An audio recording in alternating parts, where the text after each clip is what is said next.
عشق 12 از قلم ارحم سلیم قسط نمبر 3۔ اگلی صبح ہاسٹل پر کافی نرم گرم سی اتری تھی۔ چمکتی ہوئی دھوپ نے ہاسٹل کی دیواروں کو گھیرے میں لیا تھا تو سردی کی شدت کم ہوتی محسوس ہوئی تھی۔ رات کی تیز کی بارش کے بعد آج سورج بھی خوب جم کر چمک رہا تھا۔ ایزنا اپنے کمرے پر بیڈ پر بیٹھی میسج پر یشوا سے بات کر رہی تھی۔ اس کی امی کی حالت ابھی بھی کافی سیریس تھی۔ اس سے بات کر کے وہ اٹھی اور کمرے میں لگے شیشے تک آئی جس میں اس کا عکس ظاہر ہو رہا تھا۔ جامنی لمبی قمیض کے نیچے اس نے کھلا سفید ٹراؤزر پہنا ہوا تھا۔ تیز دھوپ کو دیکھتے اس نے کوئی جرسی جیکٹ نہیں پہنی تھی۔ گھنگریالے بالوں کو پیچھے کر کے ڈھیلا سا کیچر لگایا تھا۔ چہرہ ایک دم سپاٹ تھا۔ وہ پلٹی اور جھک کر بیڈ پر رکھی اپنی سیاہ چادر اٹھائی۔ اس کے جھکنے سے کچھ آوارہ لٹیں اس کے چہرے کے گرد آ گری تھیں۔ انگلی سے انہیں کان کے پیچھے اڑستے وہ چادر لپیٹ کر بیگ پکڑے کمرے سے باہر آئی۔ کمرہ لاک کرتے اس نے ایک نظر ہاسٹل کے خالی کوریڈور کو دیکھا اور پھر سیڑھیوں کی طرف چل دی۔ مائدہ پہلے ہی جا چکی تھی کیونکہ آج ایزنا کی پہلی کلاس ذرا لیٹ تھی۔ ہاسٹل سے باہر آ کر وہ ٹیکسی والے کو میسج کرنے لگی جو اس نے کچھ دیر پہلے ہی بک کروائی تھی۔ ٹائم ایسا تھا کہ اس وقت یہاں سے یونی کی کوئی بس نہیں گزرتی تھی۔ ٹیکسی اس کے سامنے آ کر رکی تو وہ اس میں بیٹھ گئی۔ اندر بیٹھتے اس نے فون نکالا اور ایک نمبر پر کال کرنے لگی۔ فوراً سے دوسری طرف سے کال پک کر لی گئی جیسے مقابل اسی کے فون کے انتظار میں تھا۔ السلام علیکم ماما۔ وعلیکم السلام۔ کیسی ہے ماں کی جان؟ محبت سے لبریز لہجے میں انہوں نے اسے پکارا تھا۔ اس کی آنکھیں ایک دم سے نم ہوئی تھیں لیکن اس نے فوراً سے نمی کو پیچھے دھکیل دیا۔ وہ یوں گاڑی میں بیٹھ کر ایک ڈرائیور کے سامنے رونا نہیں چاہتی تھی۔ میں ٹھیک ہوں، آپ کی طبیعت کیسی ہے؟ سر میں ذرا سا درد تھا لیکن اب تم سے بات ہو گئی تو اب میں بالکل ٹھیک ہو جاؤں گی انشاءاللہ، اس نے مدھم سا کہا۔ ایزنا، جی بیٹا تم ٹھیک ہو نا؟ اس نے گہری سانس لیتے آنسوؤں کا ایک گولا اپنے حلق سے نیچے اتارا تھا۔ میرے لیے دعا کرنا ماں۔ میں تو ہر وقت تمہارے لیے ہی دعا کرتی ہوں ایزنا، میری تو کل کائنات ہی تم ہو بیٹا۔ مجھے بتاؤ بیٹا کیا ہوا ہے، کیوں پریشان ہو؟ کچھ نہیں ہوا اماں، اس کی آواز لڑکھڑائی تھی۔ بس نہ جانے دل بہت گھبرا رہا ہے۔ تم نے صبح نماز پڑھی تھی؟ جی پڑھی تھی۔ تو بس بیٹا اللہ کا ورد کرو، دل کو خود ہی سکون مل جائے گا، انہوں نے اسے پیار سے سمجھایا تو ایزنا دھیما سا مسکرا دی۔ وہ جانتی تھی ماں یہی کہے گی۔ ماں ہمیشہ یہی کہتی تھی۔ وہ کبھی بھی بے سکون یا پریشان ہوتی تو ماں اسے نماز اور ورد کرنے کا کہتی تھی، لیکن وہ آج تک ماں کو یہ نہیں بتا پائی کہ پریشانیاں نماز پڑھنے اور ورد کرنے سے حل نہیں ہوتی۔ پریشانیوں کو حل کرنے کے لیے کوشش کی بھی ضرورت ہوتی ہے۔ وہ حل ہونے کے لیے بس دعاؤں کا انتظار نہیں کرتی۔ اور جہاں تک بات ہے بے سکونی کی، تو ہر بے سکونی کی کوئی نہ کوئی وجہ ہوتی ہے۔ ہاں، اللہ نے کہا ہے کہ بے شک سکون صرف میری یاد میں ہے۔ اللہ کو یاد کرو، ہر لمحے کرو، لیکن ایسا بھی نہ کرو کہ اپنی بے سکونی کی وجہ کو خالی ہاتھ چھوڑ کر جائے نماز بچھا کر بس اس مسئلے کے خود حل ہونے کا انتظار کرتے رہو۔ اگر آپ اس وجہ سے بے سکون ہیں کہ آپ کا کوئی کام ادھورا پڑا ہے تو اسے اٹھ کر حل کرو۔ دعاؤں سے کوئی فرشتہ اسے حل کرنے نہیں آئے گا۔ اور رہی بات اللہ کے کلام میں سکون کی، تو وہ سکون نہیں، امید ہوتی ہے جو نماز قرآن پڑھنے پر اللہ کی طرف سے ہمیں ملتی ہے۔ وہ امید جس کا سرا ہم کبھی کبھی روزمرہ کے کاموں میں الجھ کر چھوڑ دیتے ہیں، پھر جب مشکلوں میں گھر کر ہم واپس اس امید کے سرے کو تھامتے ہیں تو وہ سکون لگنے لگتا ہے۔ لیکن جو لوگ ہر لمحے امید کے سرے کو تھام کر اللہ کے قریب رہتے ہیں نا، وہ ہر وقت پرسکون رہتے ہیں۔ ان کے لیے نماز، قرآن، ورد کے ساتھ زندگی کا ہر لمحہ بھی پرسکون ہوتا ہے۔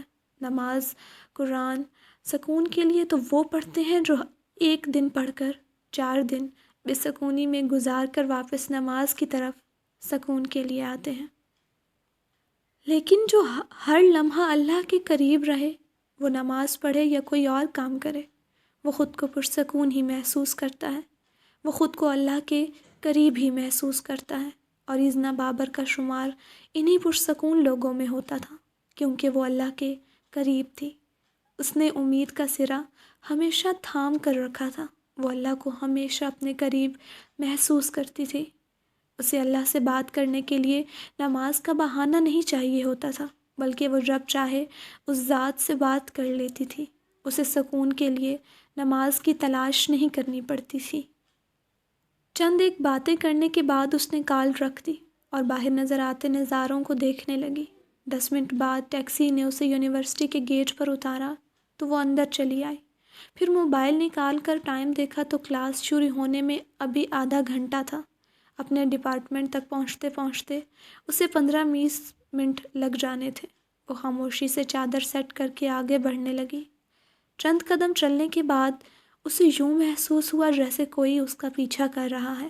اس نے رک کر گردن موڑ کر دیکھا تو دھوپ میں اس کی بھوری آنکھیں چمکی تھیں۔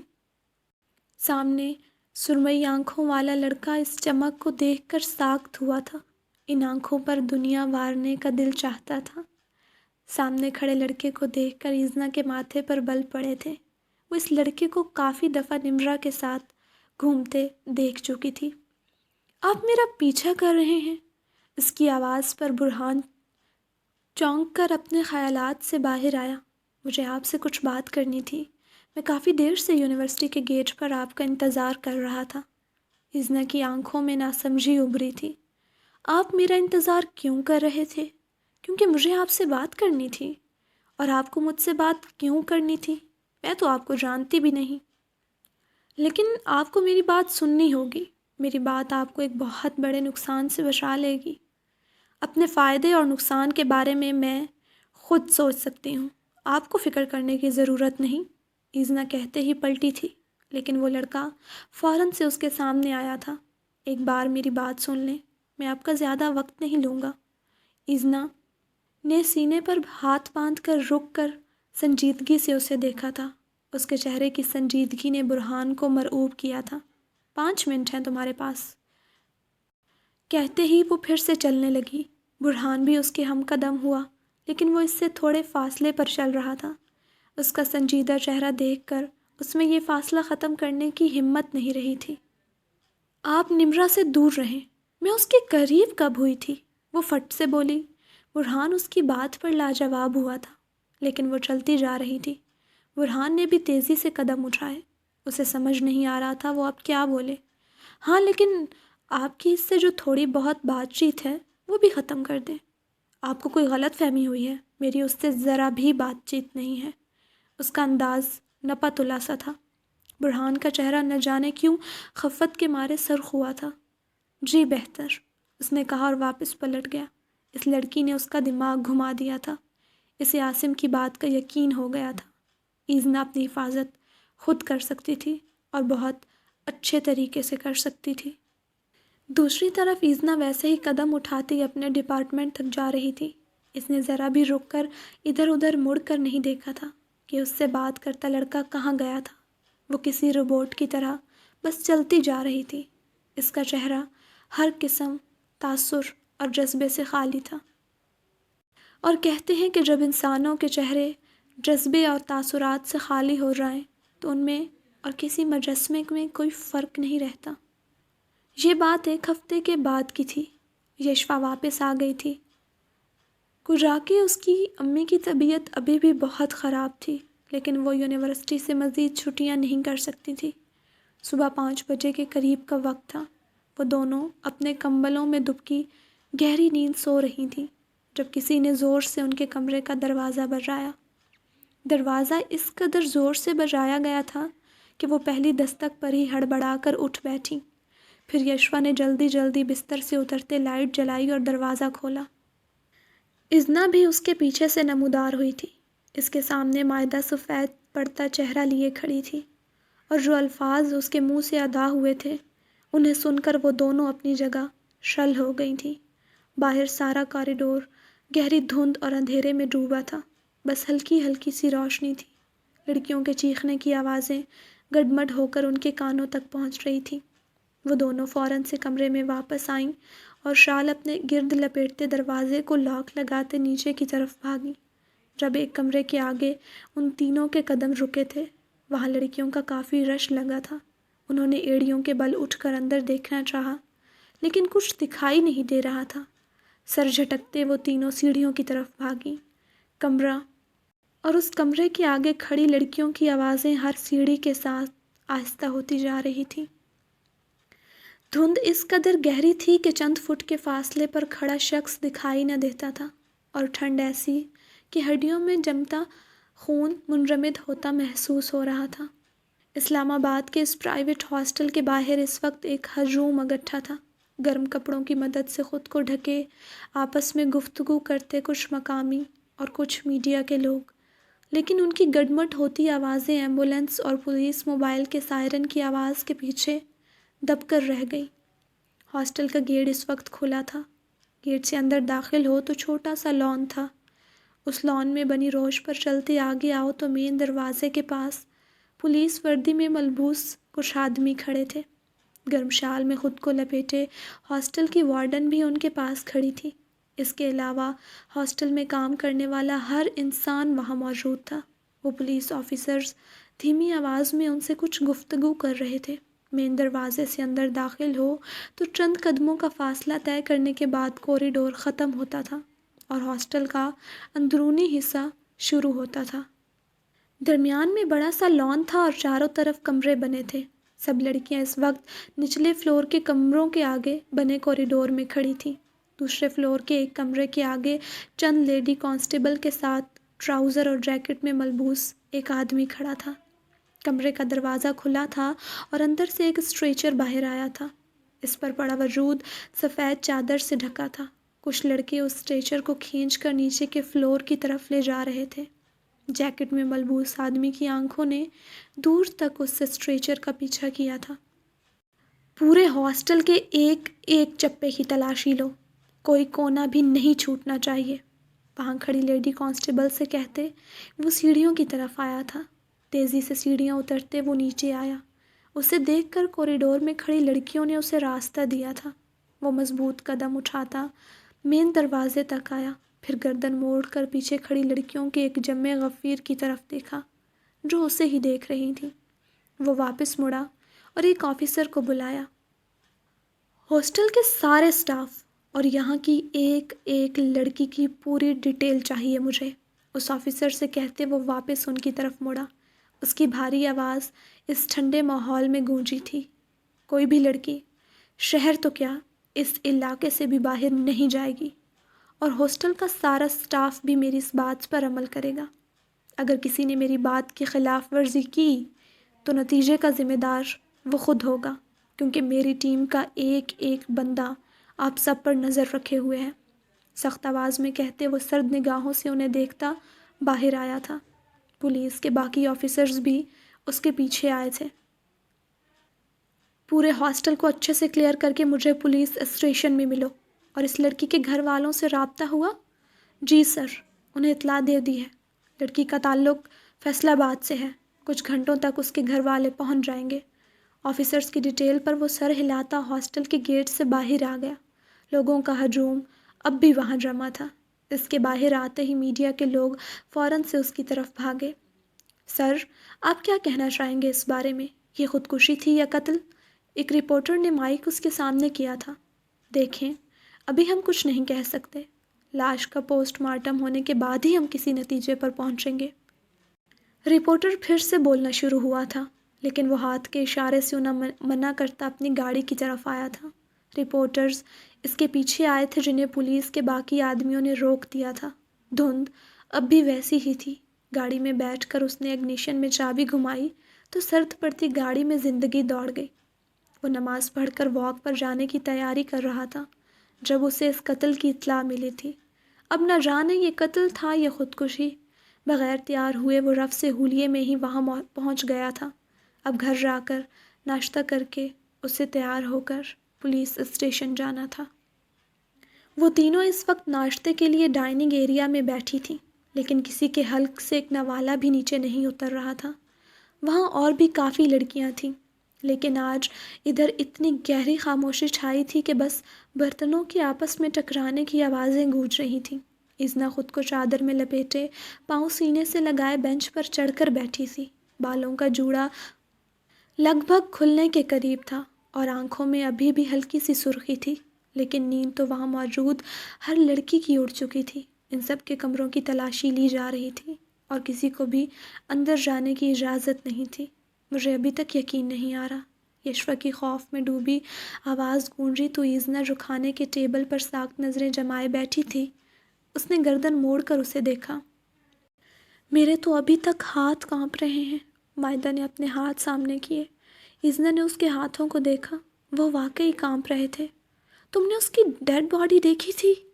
نہیں، جب میں اٹھی تب ہی اس کے کمرے کے باہر اتنا رش لگا تھا، بعد میں پھر پولیس آ گئی تو مائدہ نے جملہ ادھورا چھوڑ دیا۔ اذنا گردن موڑے کبھی یشوا کو دیکھتی تو کبھی مائدہ کو۔ تمہیں کیا لگتا ہے، قتل ہے یا خودکشی؟ مجھے تو خودکشی لگتی ہے۔ کیوں؟ بھائی سارا ہاسٹل چھوڑو، ساری یونیورسٹی جانتی ہے وہ ڈرگڈ ایڈکٹ تھی، اس کے علاوہ وہ ڈرنک بھی کرتی تھی۔ اس سے خودکشی کی ہی توقع کی جا سکتی ہے۔ بقایا رہی بات قتل کی، تو ہاسٹل کی سیکیورٹی کافی سخت ہے، کسی کا اندر آنا وہ بھی رات میں ناممکن سی بات ہے۔ خدا کرے یہ خودکشی ہی ہو۔ کیوں؟ اذنا نے پہلی بار اس گفتگو میں حصہ لیا تھا۔ اگر تو یہ قتل ہوا تو یقیناً کسی نے ہاسٹل میں گھس کر اسے مارا ہے، اور کوئی ہاسٹل میں رات کے وقت گھسا ہے تو اس کا یہی مطلب ہے کہ ہاسٹل کی سیکیورٹی مضبوط نہیں۔ ہمارا یہاں رہنا خطرے سے خالی نہیں ہے۔ میرے اماں ابا کو جب پتہ چلے گا وہ مجھے گھر ہی لے جائیں گے، مائدہ پریشانی سے بولی۔ اور میرا تو اب یہاں رہنا مشکل ہی سمجھو۔ یہ خبر سوشل میڈیا پر آگ کی طرح پھیل رہی ہے۔ میرے بھائی تو آگے ہی ہاسٹل لائف کے خلاف تھے، اس سب کے بعد تو اب میرا اللہ ہی حافظ۔ ان دونوں کو اپنے ہی مسئلے تھے۔ اذنا ان سے نظریں پھیر کر ہال میں دیکھنے لگی۔ ایسی خاموشی آج تک ڈائننگ ہال میں نہیں چھائی تھی جیسی ابھی چھائی تھی، بس ہلکی سی بھنبھناہٹ کی آوازیں آ رہی تھیں۔ کسی بھی لڑکی کو آج ہاسٹل سے نکلنے کی اجازت نہ تھی۔ وہ ہاتھوں کی مٹھی پر ٹھوڑی ٹکائے ساکت نظروں سے ہال کو دیکھ رہی تھی۔ بھوری آنکھیں گہری سوچ میں مبتلا لگتی تھیں۔ پولیس یونیفارم میں ملبوس، آنکھوں پر سیاہ گاگلز لگائے S P Danial Ehtesham police station میں داخل ہوا تھا۔ وہ جہاں سے گزر رہا تھا راستے میں بیٹھے حوالدار کھڑے ہو کر اسے سلام کر رہے تھے، اور وہ سر کے اشارے سے ان کے سلام کا جواب دیتا اپنے کمرے کی طرف بڑھ رہا تھا۔ وہ کمرے میں آیا تو خانسامہ اس کے ٹیبل پر چائے کی پیالی رکھ رہا تھا۔ وہ وقت کی سخت پابندی کرتا تھا اور پولیس اسٹیشن کا ایک ایک بندہ اس کے ٹائم ٹیبل سے واقف تھا۔ سلام سر، خانسامہ نے اس کے کمرے میں آتے ہی اسے سلام کیا تھا۔ دانیال اپنی کرسی پر جا کر بیٹھ گیا۔ وعلیکم السلام، رمیز کو بھیجو میرے کمرے میں، اس نے سنجیدگی سے کہا اور چائے کا کپ لبوں سے لگا لیا۔ خانسامہ سر ہلاتا کمرے سے نکل گیا۔ کچھ دیر بعد رمیز چند فائلز پکڑے اس کے سامنے موجود تھا۔ سر، ہاسٹل کی سب لڑکیوں اور اسٹاف کی مکمل ڈیٹیل اس فائل میں ہے۔ اس نے دانیال کے سامنے رکھی ایک نیلی فائل کی طرف اشارہ کیا۔ دانیال نے ہاتھ بڑھا کر وہ فائل کھولی اور ایک ایک صفحہ غور سے پڑھنے لگا۔ رمیز اب اس کے سامنے رکھی کرسی پر بیٹھ گیا تھا۔ کچھ ایسا جو ان سب میں مشکوک ہو؟ کچھ دیر بعد ہر شخص کی ڈیٹیل تفصیل سے پڑھتے فائل بند کرتے اس نے سر اٹھا کر رمیز کو دیکھا۔ اس فائل میں موجود ڈیٹیل میں کوئی بھی شخص اسے مشکوک نہیں لگا تھا۔ نہیں سر، سب کچھ نارمل ہے۔ اس لڑکی کے یونیورسٹی کے دوستوں کے بارے میں معلومات حاصل کرو۔ سر، اس لڑکی کی یونیورسٹی میں صرف چند لڑکوں سے دوستی تھی۔ ہاسٹل کی لڑکیوں سے معلوم ہوا کہ اس لڑکی کا رویہ خاصا عجیب تھا، اس لیے لوگ اس سے دور رہنا ہی پسند کرتے تھے۔ عجیب مطلب؟ سر، لڑکیوں سے پوچھ گچھ راشدہ نے کی تھی، میں اسے بلاتا ہوں۔ رمیز کھڑا ہونے لگا جب دانیال بولا۔ اس لڑکی کی روم میٹ کون تھی؟ سر، یہ لڑکی اکیلی رہتی تھی۔ اکیلی کیوں؟ دانیال نے چونک کر اسے دیکھا۔ ہاسٹل میں ڈبل یا ٹرپل بیڈ رومز ہیں، پھر یہ لڑکی اکیلی کیوں رہتی تھی؟ سر یہ لڑکی ڈبل بیڈ روم میں رہتی تھی، لیکن جیسے کہ میں نے کہا کہ اس کی عادات اور دوسری لڑکیوں کے ساتھ رویہ عجیب تھا، اس لیے کوئی لڑکی اس کے ساتھ نہیں رہتی تھی۔ اچھا ٹھیک ہے، تم جاؤ اور اس کے یونیورسٹی کے دوستوں کی ڈیٹیل نکلواؤ اور راشدہ کو میرے پاس بھیجو۔ جی سر۔ رمیز اسے سیلوٹ کرتا کمرے سے نکل گیا۔ دانیال پھر غور سے فائل میں موجود ڈیٹیلز کو پڑھنے لگا۔ السلام علیکم سر۔ لیڈی پولیس یونیفارم پہنے راشدہ اس کے سامنے کھڑی تھی۔ بیٹھو راشدہ۔ دانیال نے فائل بند کرتے اسے بیٹھنے کا اشارہ کیا۔ کیا ڈیٹیل ملی ہے تمہیں اس ہاسٹل کی لڑکیوں سے؟ سر یہ لڑکی ڈرنک کرتی تھی اور ساتھ ڈرگ ایڈکٹ بھی تھی، یہی وجہ ہے کہ کوئی لڑکی اس کے زیادہ قریب نہیں رہتی تھی۔ یہ روم میں بھی اکیلی رہتی تھی، اس کے علاوہ اس کی کسی لڑکی سے کوئی خاص دوستی بھی نہیں تھی۔ اس کے ارد گرد جو رومز میں لڑکیاں تھیں ان کا کیا بیان ہے؟ سر وہ تو یہی کہہ رہی ہیں کہ ہم کچھ نہیں جانتے اس بارے میں۔ C T V footage? سر دوسرے فلور پر کوئی سی وی نہیں ہے، فرسٹ فلور، مین گیٹ اور ڈائننگ ہال میں ہے بس۔ ان کی فوٹیج چیک کی؟ جی سر۔ رات کو نہ کوئی ہاسٹل میں آیا نہ کوئی ہاسٹل سے گیا۔ ہم نے ہاسٹل کے آس پاس موجود سی ٹی وی کیمروں کی فوٹیج بھی چیک کی ہے، کچھ بھی مشکوک نہیں ملا۔ سی ٹی وی میں کچھ شو نہیں ہوا، لڑکی کی کسی کے ساتھ دوستی بھی نہیں ہے، اوپر سے وہ ڈرگ ایڈکٹ بھی ہے۔ دانیال نے ایک ایک کر کے ہر بات دہرائی تھی۔ سر مجھے تو یہ خودکشی لگتی ہے، ہم نے لڑکی کے روم سے لے کر پورے ہاسٹل کی لڑکیوں کے کمرے بھی چیک کیے ہیں، کچھ بھی نہیں ملا۔ اگر لڑکی نے خودکشی کی ہے تو صرف دو ہی طریقوں سے ہو سکتی ہے، یا کسی ہتھیار سے یا زہر سے۔ کوئی ہتھیار تو ہمیں اس کے پاس سے ملا نہیں، اور زہر کھانے کے آثار اس کی لاش پر ظاہر نہیں ہوئے تھے۔ نہیں، یہ خودکشی نہیں ہے راشدہ، یہ قتل ہے، دانیال نے پرسوچ انداز میں کہتے راشدہ کی بات کی نفی کی تھی۔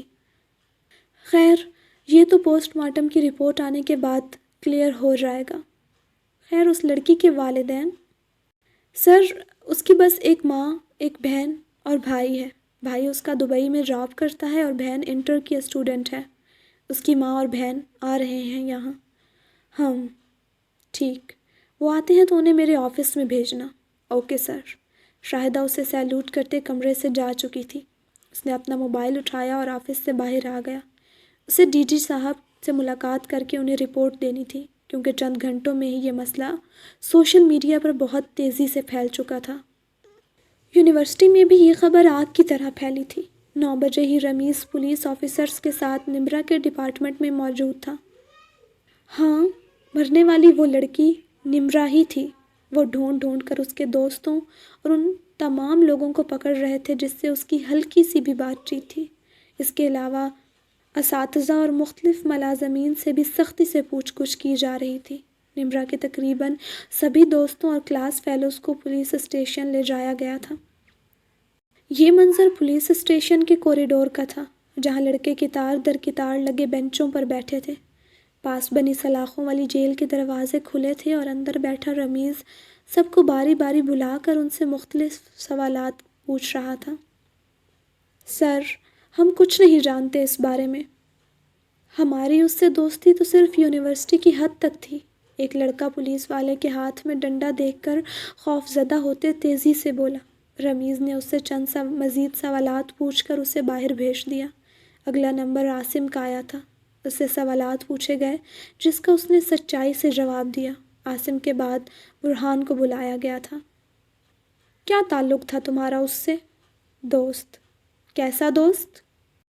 ایک عام دوست جس کے ساتھ میں کبھی کبھی گھوم لیتا تھا یا گپ شپ لگا لی۔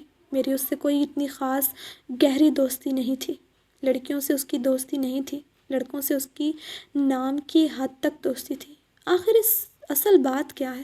رمیز اب کے جھنجھلا کر بولا۔ سر اصل بات یہ ہے کہ وہ لڑکی کافی خطرناک تھی، یہی وجہ ہے کہ لڑکیاں چھوڑیں لڑکے بھی اس سے دور رہتے تھے۔ وہ کیا منہ سے آگ اگلتی تھی جو تم سب اس سے یوں بھاگتے تھے؟ رمیز ساتھ کھڑے لڑکے کے کندھے پر کوہنی ٹکاتے ہنستے ہوئے بولا۔ نہیں سر، اس کی کافی غلط لوگوں سے بول چال تھی۔ غلط مطلب؟ اب کہ رمیز چونک کر سیدھا ہوا۔ سرمئی آنکھوں والے لڑکے کی آنکھوں میں اس وقت بلا کی سنجیدگی تھی، اور اسی سنجیدگی نے رمیز کو چوکنا کیا تھا۔ سر، اس کے کافی ڈرگ ڈیلر سے تعلقات تھے، وہ خود بھی ڈرگ ایڈکٹ تھی اور شاید وہ ڈرگز بیچتی بھی تھی۔ ڈرگز بیچتی بھی تھی؟ رمیز جو بیزاری سے اس کی بات سن رہا تھا آخر پر چونکا، کیونکہ یہ اس کے لیے نیا انکشاف تھا، ورنہ وہ صبح سے یہی سن رہا تھا کہ وہ ڈرگ لیتی تھی، بیچنے والی بات نہیں تھی۔ جی سر، اس بات کے چانسز ہیں کہ ان لوگوں نے ہی اس کا قتل کیا ہو۔ رمیز اس کی بات پر پرسوچ انداز میں بولا۔ برہان کی بات کسی حد تک ٹھیک تھی۔ اچھا تم جاؤ، اگلا بندہ بھیجو۔ برہان ایک طرف جا کر بیٹھ گیا، جب اس کے ساتھ بیٹھا لڑکا اٹھ کر پولیس آفیسر کی طرف بڑھا۔ کمزور جسامت کا وہ لڑکا کافی خوفزدہ دکھائی دے رہا تھا۔ ان میں سے کسی کو بھی واپس جانے کی اجازت نہیں تھی۔ ہاں، تم جانتے تھے نمرا کو؟ نہیں سر جی، میری تو بس ان سے 2-3 دفعہ بات ہوئی ہے۔ کوئی چیز جو تمہیں اس کے بارے میں مشکوک لگتی ہو؟ اس کی کسی سے کوئی لڑائی ہوئی ہو؟ ہاں سر، کچھ دنوں پہلے اس کی کیفیٹیریا میں ایک لڑکی سے لڑائی ہوئی تھی۔ برہان، جو بے توجہی سے کان کی لو مسلتا اس کی بات سن رہا تھا، چونک کر اس کی جانب متوجہ ہوا۔ اس بات پر اس کا رنگ سفید ہوا تھا۔ اس نے گھبرائے ہوئے چہرے کے ساتھ عاصم کو دیکھا، جو اسے ہی دیکھ رہا تھا۔ نمرا کی موت کا انہیں دکھ تھا۔ وہ ان کی اچھی نہ سہی لیکن دوست تھی۔ پریزنا کا نام اس کیس میں آنا، یہ بات برہان کو منظور نہیں تھی۔ اچھا، کیا نام ہے اس لڑکی کا؟ سر نام؟ وہ لڑکا سوچنے لگا۔ جلدی یاد کرو، رمیز بے چینی سے بولا۔ اس کیس میں پہلی کوئی مشکوک بات ان کے سامنے آئی تھی۔ سر، وہ اس کے ہاسٹل میں ہی رہتی ہے اور نام اس کا تھا اینا؟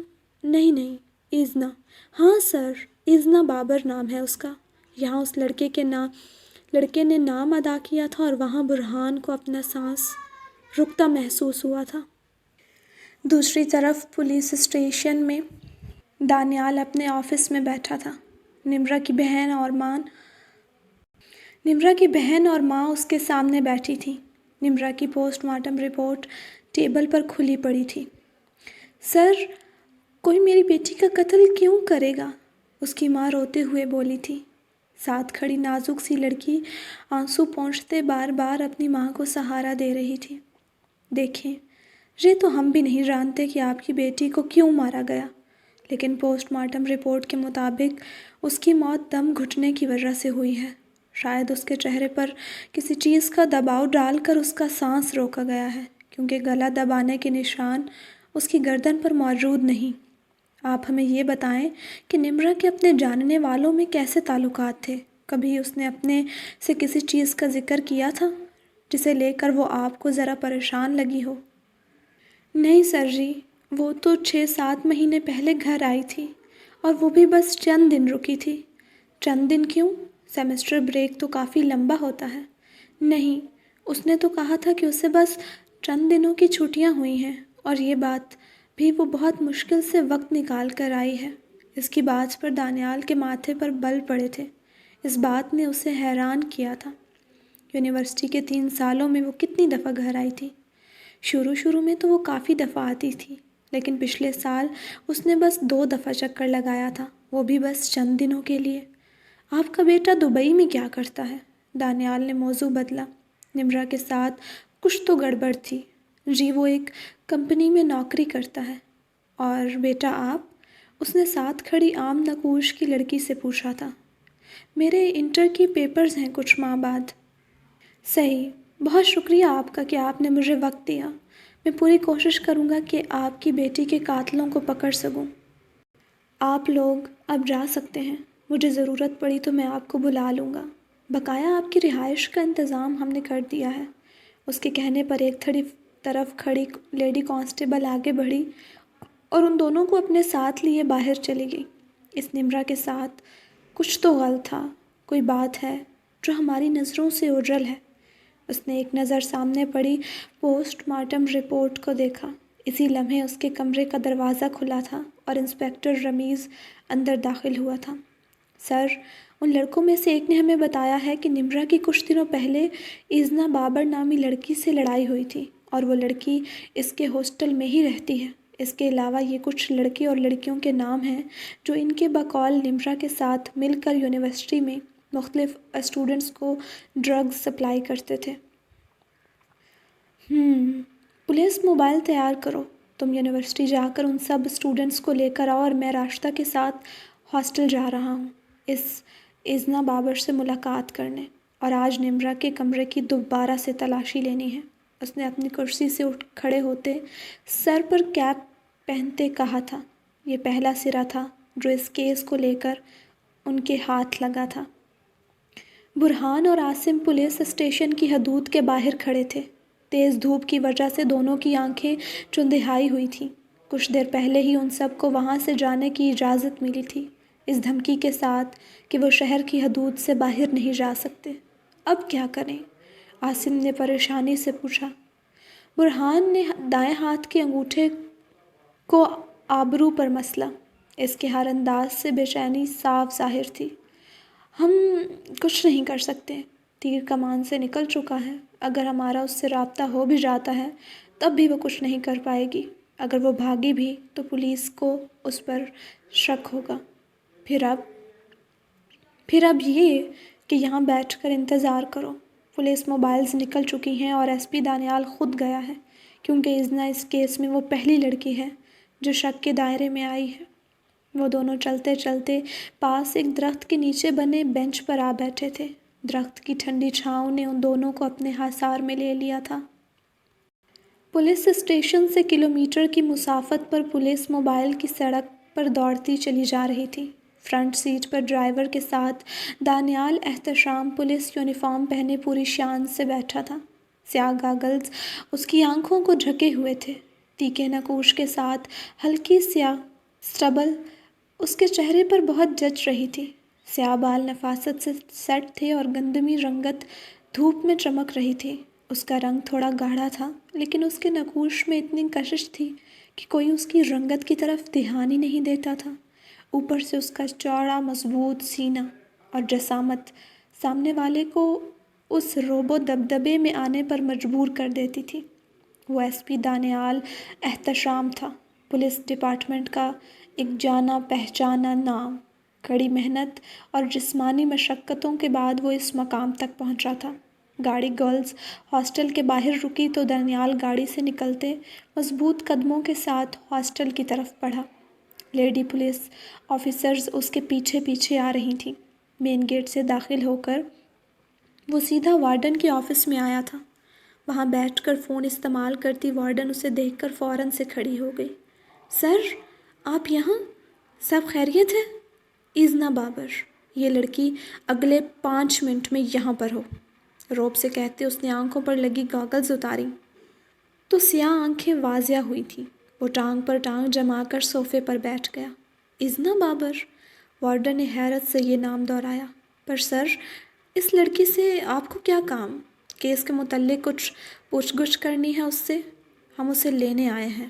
پر سر، آپ سے جو کہا گیا ہے آپ وہ کریں، سوال جواب کرنے کا حق آپ کو نہیں دیا گیا، اس نے 2 ٹوک انداز میں کہا تو وارڈن لب بھینچ کر خاموش ہو گئی۔ پھر اس نے انٹرکام اٹھا کر وہاں کسی سے ایزنا کو یہاں بھیجنے کو کہا تھا۔ سر، اس کی فیملی بہت مسئلہ کرے گی۔ جس فیملی کی بیٹی مری ہے ان کے بارے میں آپ کا کیا خیال ہے؟ پر سر، نمرا ایک عام خاندان سے تعلق رکھتی تھی، جبکہ ایزنا بہت اونچے خاندان کی لڑکی ہے۔ مطلب؟ دانیال کی آنکھوں میں اچنبھا ابھرا تھا۔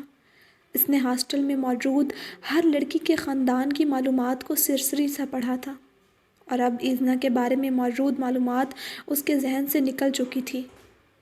سر، وہ بہاول پور کے نواب خاندان کی اکلوتی وارث ہے، نواب رحمت بابر کی اکلوتی بیٹی ہے وہ۔ دانیال نے چونک کر پاس کھڑے انسپکٹر کو دیکھا تھا۔